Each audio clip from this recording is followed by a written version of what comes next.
નમસ્કાર દર્શક મિત્રો, અભિપ્રાય ન્યૂઝમાં તમારું સ્વાગત છે। છોટાઉદેપુર જિલ્લામાં પ્રથમ વખત અનોખા અને ભવ્ય ધર્મ અર્ચન મહોત્સવનું આયોજન કરવામાં આવ્યું છે। છોટાઉદેપુર નગરના રામજી મંદિર ખાતે યોજાનારા આ ધાર્મિક મહોત્સવને લઈને તૈયારીઓ જોરશોરથી ચાલી રહી છે। છોટાઉદેપુરમાં આવેલા શ્રી કાલિકા માતા મંદિર અને શ્રી રામજી મંદિરના ચોક ખાતે જિલ્લામાં સૌપ્રથમ વખત ધર્મ અર્ચન મહોત્સવ યોજાવાનો છે।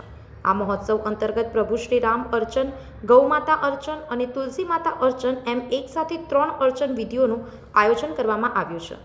ગુરુવારના રોજ સવારે 9 વાગ્યે આ ધાર્મિક કાર્યક્રમ યોજાશે। યજ્ઞ આચાર્ય શ્રી ગૌરવ શાસ્ત્રીજી ચાણોદવાલા તથા આયોજક શ્રી રામજી મંદિરના મહંત યોતીશ્વર દાસ મહારાજે જણાવ્યું હતું કે છોટાઉદેપુર જિલ્લાની સાથે સાથે જિલ્લા બહારથી પણ મોટી સંખ્યામાં ધર્મપ્રેમી ભક્તોને આ મહોત્સવમાં સહભાગી બનવા અનુરોધ કરવામાં આવ્યો છે। जय जय श्री राम।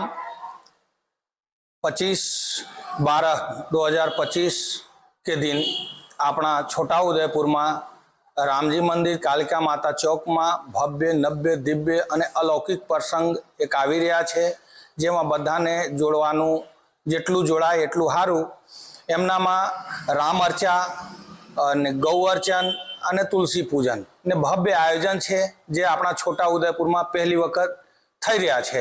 એમાં બધાને વિનંતી છે કે 25 તારીખે બધા દર્શન અને યજ્ઞમાં સહકાર બનવા પધારજો। જય શ્રી રામ। છોટાઉદેપુરથી સંવાદદાતા સાથે અભિપ્રાય ન્યૂઝ વડોદરા। આવા જ વધુ સમાચારો જોવા માટે સબસ્ક્રાઇબ કરો અમારી યુટ્યુબ ચેનલને અને જોડાયેલા રહો ફેસબુક, ઇન્સ્ટાગ્રામ અને ટ્વિટર પર।